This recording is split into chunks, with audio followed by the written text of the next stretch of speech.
കേരള കോൺഗ്രസിനുള്ളിലെ പുകച്ചിലുകൾ വീണ്ടും പരസ്യമായ പോരിലേക്ക് നീങ്ങുന്നു. പ്രതിപക്ഷ നേതാവ് വി.ഡി. സതീശനെ ലക്ഷ്യം വെച്ച് എറണാകുളം ഡി.സി.സി ഓഫീസിന് മുന്നിൽ പ്രത്യക്ഷപ്പെട്ട പ്രതിഷേധ ഫ്ലെക്സ് ബോർഡുകളാണ് ഇപ്പോൾ രാഷ്ട്രീയ കേരളത്തിൽ ചർച്ചയാകുന്നത്. സീനിയർ നേതാക്കളെ തഴഞ്ഞുകൊണ്ടുള്ള സതീശന്റെ നീക്കങ്ങൾക്കെതിരെ അണികൾക്കിടയിലുള്ള അമർഷമാണ് ഈ ഫ്ലെക്സ് യുദ്ധത്തിലൂടെ പുറത്തുവരുന്നത്. എറണാകുളം ഡി.സി.സി ഓഫീസിന് മുന്നിലും കളമശ്ശേരി സയൻസ് പാർക്കിന് സമീപവുമാണ് വി.ഡി. സതീശനെ പരിഹസിച്ചുകൊണ്ടുള്ള ബോർഡുകൾ ഉയർന്നത്. ഇന്ത്യൻ നാഷണൽ കോൺഗ്രസ് ഫാമിലി എന്ന പേരിൽ സ്ഥാപിച്ചിട്ടുള്ള ഈ ബോർഡുകളിൽ വി.ഡി. സതീശനെതിരെ കടുത്ത ഭാഷയിലുള്ള വിമർശനങ്ങളാണ് ഉന്നയിച്ചിരിക്കുന്നത്. വി.ഡി. സതീശനെതിരെയുള്ള ബോർഡുകളിലെ പ്രധാന ആരോപണങ്ങൾ PR ഏജൻസികളുടെ സഹായത്തോടെയുള്ള വ്യാജ ജനപ്രീതി നിർമ്മാണം, മുതിർന്ന നേതാക്കളോടുള്ള അവഗണന, അകാലത്തിലുള്ള മുഖ്യമന്ത്രി മോഹം എന്നിവയിലാണ് കേന്ദ്രീകരിച്ചിരിക്കുന്നത്.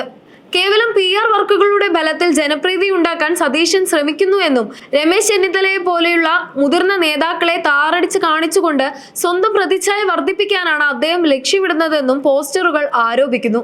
കൂടാതെ മുഖ്യമന്ത്രി സ്ഥാനാർത്ഥിയെ ഹൈക്കമാൻഡ് തീരുമാനിക്കേണ്ടതാണെന്നിരിക്കെ ആ പദവിയിലേക്ക് സ്വയം അവരോധിക്കപ്പെടാനുള്ള സതീശന്റെ വ്യാമോഹം ഇവിടെ വിലപ്പോകില്ലെന്നും ബോർഡുകളിൽ കടുത്ത ഭാഷയിൽ കുറിച്ചിട്ടുണ്ട്. കഴിഞ്ഞ കുറച്ചു കാലമായി കോൺഗ്രസിനുള്ളിൽ വി.ഡി. സതീശൻ, കെ. സുധാകരൻ തുടങ്ങി മുതിർന്ന നേതാക്കളും തമ്മിൽ അസ്വാരസ്യങ്ങൾ നിലനിൽക്കുന്നുണ്ട്. പ്രത്യേകിച്ച് രമേശ് ചെന്നിത്തലയെ അനുകൂലിക്കുന്ന വിഭാഗം സതീശന്റെ ഏകപക്ഷീയമായ തീരുമാനങ്ങളിൽ അതൃപ്തരാണ്. ഇതിന്റെ തുടർച്ചയായാണ് കൊച്ചിയിലെ ഈ പരസ്യ പ്രതിഷേധം വിലയിരുത്തപ്പെടുന്നത്. നേരത്തെ മലപ്പുറത്തും സതീശനെ നിയുക്ത മുഖ്യമന്ത്രി എന്ന് വിശേഷിപ്പിച്ചുകൊണ്ട് ബോർഡുകൾ പ്രത്യക്ഷപ്പെട്ടിരുന്നു. ഇതിന് മറുപടി എന്നോണമാണ് കൊച്ചിയിലെ ഈ വിരുദ്ധ ബോർഡുകൾ. കോൺഗ്രസ് മുഖ്യമന്ത്രിയെ തീരുമാനിക്കുന്നത് ഹൈക്കമാൻഡ് ആണെന്നും സതീശന്റെ PR പണി ഇവിടെ വിലപ്പോവില്ലെന്നും ബോർഡുകൾ വ്യക്തമാക്കുന്നു. കോൺഗ്രസിനുള്ളിലെ നിലവിലെ ആഭ്യന്തര കലഹങ്ങൾ ഗുരുതരമായ രാഷ്ട്രീയ പ്രത്യാഘാതങ്ങളിലേക്കാണ് വിരൽ ചൂണ്ടുന്നത്.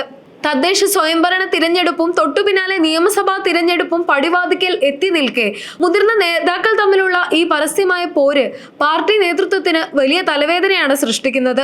DCC ഓഫീസിന് മുന്നിൽ തന്നെ ഇത്തരം പ്രതിഷേധ ബോർഡുകൾ ഉയർന്നത് പ്രാദേശിക നേതൃത്വത്തിന്റെ ഗുരുതരമായ വീഴ്ചയായാണ് വിലയിരുത്തപ്പെടുന്നത്. ഇതിനു പിന്നിൽ പ്രവർത്തിച്ചവർക്കെതിരെ കർശനമായ അച്ചടക്ക നടപടി വേണമെന്ന ആവശ്യം പാർട്ടിയിൽ ശക്തമായി കഴിഞ്ഞു. ഈ തർക്കം കേവലം നേതാക്കളിൽ മാത്രം ഒതുങ്ങുന്നില്ല എന്നതാണ് വസ്തുത. സോഷ്യൽ മീഡിയയിലും മറ്റു പൊതുയിടങ്ങളിലും സതീശൻ അനുകൂലികളെന്നും വിരുദ്ധരെന്നും ചേരിതിരിഞ്ഞ് അണികൾ പരസ്പരം ഏറ്റുമുട്ടുന്നത് താഴെത്തട്ടിലുള്ള പാർട്ടി പ്രവർത്തനങ്ങളെ നിശ്ചലമാക്കാൻ ഇടയാക്കും. ഭരണപക്ഷത്തിന്റെ പരാജയങ്ങൾക്കെതിരെ ശക്തമായ പ്രക്ഷോഭങ്ങൾ സംഘടിപ്പിക്കുകയും പ്രതിപക്ഷ ഐക്യം കാത്തുസൂക്ഷിക്കുകയും ചെയ്യേണ്ട നിർണായക സമയത്ത് പാർട്ടിക്കുള്ളിലെ ഈ പോര് പ്രതിപക്ഷത്തിന്റെ വീര്യം ചോർത്തുകയും രാഷ്ട്രീയ എതിരാളികൾക്ക് ആയുധം നൽകുകയും ചെയ്യുമെന്ന് രാഷ്ട്രീയ നിരീക്ഷകർ കരുതുന്നു. ഇത് വരാനിരിക്കുന്ന തിരഞ്ഞെടുപ്പുകളിൽ പാർട്ടിയുടെ വിജയ സാധ്യതകളെ തന്നെ പ്രതികൂലമായി ബാധിച്ചേക്കാം. കൊച്ചിയിൽ വി.ഡി. സതീശനെതിരെ ഉയർന്ന ഈ ഫ്ലക്സ് പ്രതിഷേധം കോൺഗ്രസിനുള്ളിലെ ഗ്രൂപ്പ് പോര് പുതിയൊരു തലത്തിലേക്ക് എത്തിയതിന്റെ സൂചനയാണ്. സോഷ്യൽ മീഡിയയിൽ PR ഏജൻസികളെ ഉപയോഗിച്ച് വ്യക്തിപ്രഭാവം വർദ്ധിപ്പിക്കാനുള്ള നീക്കങ്ങൾ ഒരു വിഭാഗം അണികൾക്കിടയിൽ കടുത്ത അതൃപ്തി ഉണ്ടാക്കുന്നുണ്ടെന്ന് ഈ സംഭവം വ്യക്തമാക്കുന്നു. മുതിർന്ന നേതാക്കളെ മാറ്റി നിർത്തിക്കൊണ്ടുള്ള പരീക്ഷണങ്ങൾ പാർട്ടിയുടെ അടിത്തറ ഇളക്കുമെന്ന മുന്നറിയിപ്പാണ് കോൺഗ്രസ് ഫാമിലി എന്ന പേരിലുള്ള ഈ ബോർഡുകൾ നൽകുന്നത്. വരാനിരിക്കുന്ന നിർണായകമായ തിരഞ്ഞെടുപ്പുകളിൽ തിരിച്ചടി ഒഴിവാക്കണമെങ്കിൽ വ്യക്തി കേന്ദ്രീകൃതമായ പ്രചാരണങ്ങൾക്കപ്പുറം പാർട്ടിയിൽ ഐക്യവും അച്ചടക്കവും തിരികെ കൊണ്ടുവരിക എന്ന വലിയ വെല്ലുവിളിയാണ് ഇപ്പോൾ ഹൈക്കമാൻഡും KPCC നേതൃത്വത്തിനും മുന്നിലുള്ളത്.